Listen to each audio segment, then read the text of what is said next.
Hi everybody, you're getting lost in plot, and today we have for you Antlers.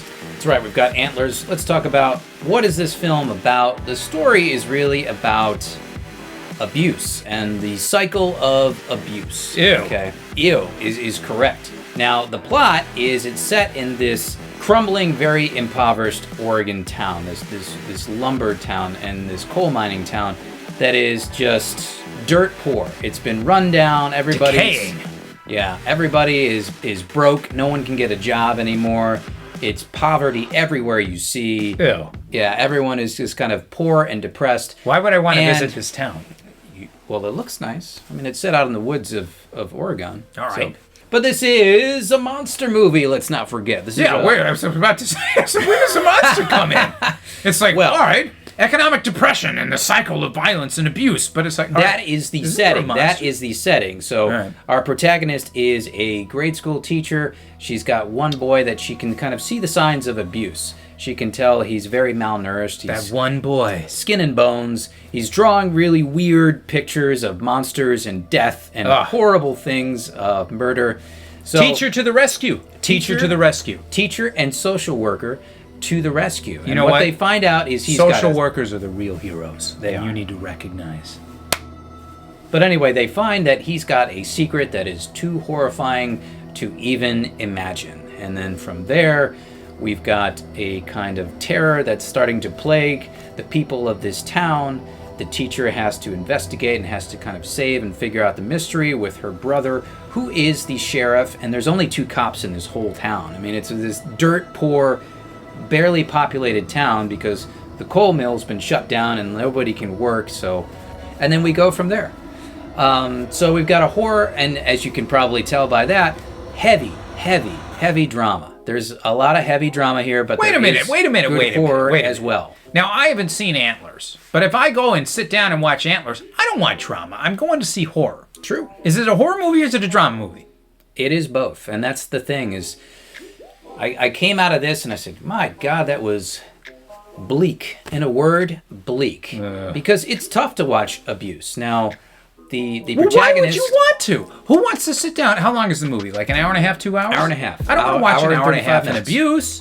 Correct. Well, you're not seeing so much as abuse as it's really commentating on the cycle of abuse and what causes it, how it can spread between generations and families. The school teacher was abused herself by her father, so she recognizes the signs and becomes very protective of the boy and wants to help him, and it's the fight to try and help him from whatever this thing is. I'm not going to spoil it before the end. Well, it's obviously a monster, because I saw that in the trailers. Well, my impressions of this is not a film you go to feel good. Okay? It's not a feel-good time to go to the movies because you're going to come out of this and you're probably not going to feel great. It is a little bit bleak and depressing, as I mentioned, because the subject, the topic, the material is very bleak. Child abuse, right? Any kind of abuse. Well, let's reframe that. Especially child abuse. Let's reframe that, because we don't go to horror movies generally to feel happy-go-lucky, to be uplifted, but we do go to be scared and entertained. So how does it fare on those 2 fronts? There are some scares. The creature effects are top-notch. Nice. I know Guillermo del Toro is kind of a hand in there producing it. I can see maybe a visual effects house that he used because some of the monsters that he's created in his prior films, Pan's Labyrinth, of course, and The Shape of Water, and some Hellboy, some of the other monster movies out there. The creature looks outstanding, and then the sounds and the visuals for there, really, really, really good stuff. But in terms of terror, yeah, there are some scenes that are very terrifying, but it's a little bit uncomfortable to go into these, dirt poor houses where there's no food and the kid's just scraping by to eat whatever he can. And, you're adding a monster to the mix, and it's just a lot of kind of dark bleakness. Too much bleakness is what it sounds like. Depending on your appetite. Depending on your appetite. If you are looking for just a thriller monster movie on a Friday or Saturday night, something to go out and enjoy. Yes! That's what I goddamn want! Light and breezy. Make that movie! No! This is not it. This is kind of a more serious take, and that's why I lead in with talking about cycles of abuse, because that is really what's happening with this film, and that's what this film is commenting on. Comment on the story. Is the story engaging, intriguing, surprising, thrilling? What is it? The story is intriguing, and there is kind of a secret happening, and you definitely feel for the boy, and the performances are very good. You get out ahead of him. Story-wise, you're always kind of thinking ahead and predicting what's going to happen. Obviously, this is going to happen, so when is it going to happen? And some of the scenes are a little bit slow pacing there for what we as the audience are probably ahead of them and already know, I know how this is going to play out. It's not going to be good for you, but we're going to wait 5 minutes to kind of slowly build up and deliver that. And if you like that craft, if you're patient and you can deal with that, then there are some thrills, there are some good scares, and as I mentioned, great creature effects and suspense. I get the sense that this is a film that bogs you down in too much drama and too much bleakness and too much weight to the point that you really can't enjoy yourself and enjoy a thrilling, scary movie. Well, that's the thing, and that's why I'll always caveat it with that, because depending on your appetite, you might have zero appetite for any of that kind of stuff, and then you may not want to put up with it.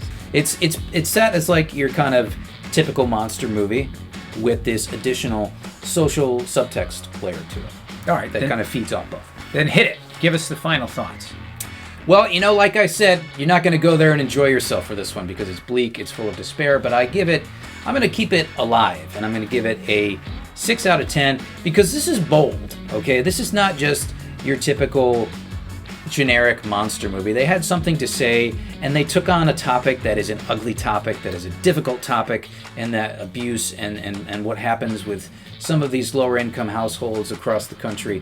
They went after it, and that's a bold thing to do with this kind of a film. So I give them credit for that, for trying something that way, but at the same time, you're not gonna feel good coming out of this one or through most of it if you can kind of stomach a lot of those awful scenes. Well, you've made an impression on me. This isn't the type of movie that I honestly would go see after hearing that type of review. I like films that are out to entertain you, to thrill you, and that's their main goal. Not films that are be ponderous and overly dramatic and overly bleak and kind of disturb you and depress you about, whatever, the terrible realities of this world and in the bleakest setting you can possibly get. That would annoy me. If you're marketing a monster movie and it's scare time, it's October, it's time for these types of scary movies, and I'm going to get there a heavy dose of, hey, take a look at how these poor people live and how awful it is. The subject matter is what it is, and it's kind of like this dark, despairing topic, but it's not gratuitous. It's not going to beat you in the face with it, but at the same time, that is the reality of it, and they did make a kind of challenging film. So if you're looking for something that's more light monster movie-ish, it has that, but it has a lot of the other stuff too. So I do give it a 6 out of 10 recommendation with the strong disclaimer warning that it's not an easy topic to digest for everybody.